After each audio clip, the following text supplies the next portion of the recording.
नहीं मिलता होगा जितना एक पीपल का पेड़ अकेले ऑक्सीजन दे देता है, साथ ही साथ घनी छांव भी देता है। ठीक है।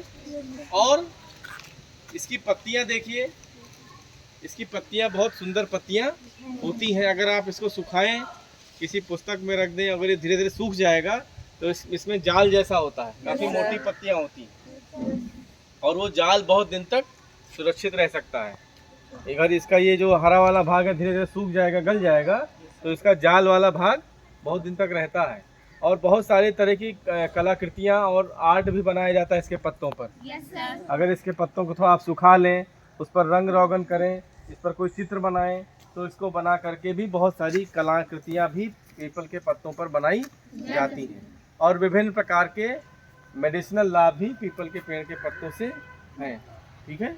तो इस तरह से, और इसका नाम भी इसीलिए रखा गया फाइकस रिलीजियोसा। पीपल का तो वैसे पेड़ पीपल है ही है, लेकिन इसका वैज्ञानिक नाम अभी मैंने बताया था कि वैज्ञानिक नाम एक जरूर होता है किसी भी पेड़ पौधे का, जो कि पूरे विश्व में उस नाम से पौधा जाना जाता है। तो इसका नाम है फाइकस रिलीजियोसा। रिलीजियस माने क्या होता है अंग्रेजी में? रिलीजियस माने होता है धार्मिक। रिलीजियस मतलब धार्मिक। और इसीलिए इसका नाम रिलीजियोसा पड़ा, क्योंकि भारत देश में पाई जाने वाली पीपल की प्रजाति पूजी जाती है, इसकी पूजा पाठ भी करते हैं लोग, धार्मिक अनुष्ठानों में इसका महत्व है। इसीलिए रिलीजियस यानी धार्मिक शब्द से इसका नाम ले लिया गया और कह दिया गया इसका नाम हो जाएगा फाइकस रिलीजियोसा। Ficus religiosa. तो पीपल के पेड़ का वैज्ञानिक नाम आपने जाना, और पीपल के लाभ भी आपने जाने। अधिक से अधिक ऑक्सीजन प्रदान करने वाला पीपल का पेड़ है, और अच्छी घनी छांव देने वाला पीपल का पेड़ है, और विभिन्न प्रकार के अन्य लाभ भी पीपल से हैं। और इसकी पत्तियां भी बहुत सुंदर आकृति की होती हैं, जिन पर विभिन्न प्रकार की कलाकृतियां भी बनाई जा सकती हैं। और इसी में आपको एक और जानकारी भी दे दें कि पत्ती जब ऐसे होती है, ऐसे लगी होती है पेड़ पर, तो नीचे वाले हिस्से पर क्या होते हैं? छिद्र होते हैं। क्या होते हैं? जिनको स्टोमेटा कहते हैं। क्या कहते हैं? स्टोमेटा। ये भी हम जान लें, किसी भी पौधे की हरी पत्ती में एक ऊपर भाग होता है, एक निचला भाग होता है। तो ऊपर भाग पर तो नहीं, लेकिन निचले भाग पर छिद्र होते हैं, जिनको कहते हैं स्टोमेटा। स्टोमेटा नाम है उनका, छिद्रों का। और उनको हिंदी में रंध्र भी कहते हैं। क्या कहते हैं? रंध्र, इंग्लिश में स्टोमेटा। और स्टोमेटा से ही गैसों का आदान प्रदान, जो ऑक्सीजन गैस निकलती है, कहा जाता है ना कि पौधे में ऑक्सीजन देते हैं, तो ऑक्सीजन कहाँ से निकलती है?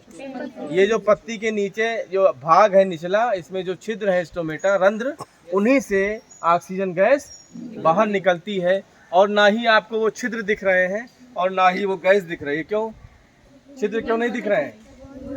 क्योंकि बहुत छोटे छोटे छिद्र हैं।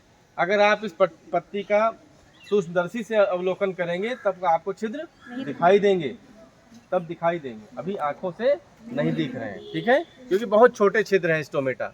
और गैस क्यों नहीं दिख रही है? ऑक्सीजन, क्योंकि गैस का कोई रंग नहीं है, इसलिए हमें गैस दिख नहीं, से हवा नहीं दिख रही है।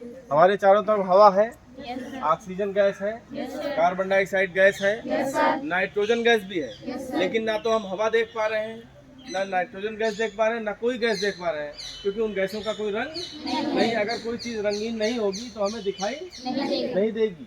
तो हमारे चारों तरफ हवा है, ऑक्सीजन है, लेकिन नहीं दिखाई देती। इसी प्रकार से जो ये पत्ते लगे हैं, इन सब में से ऑक्सीजन निकल रही है, लेकिन हमें दिखाई नहीं दे रही। लेकिन दिखाई क्या देता है? माइक्रोस्कोप से देखेंगे तो इस पे रंध्र या स्टोमेटा दिखाई देंगे। जितनी भी पत्तियां पेड़ पर लगी हैं, सब में यहाँ पत्ती के निचले हिस्से में ढेर सारे छिद्र होते हैं, और वहाँ से जो ऑक्सीजन निकलती है पौधों में, वो इन्हीं छिद्रों से बाहर निकल करके कहाँ मिल जाती है? वातावरण में, पर्यावरण में, हवा में, जो आप सांस लेते हैं तो आपको काम आती है।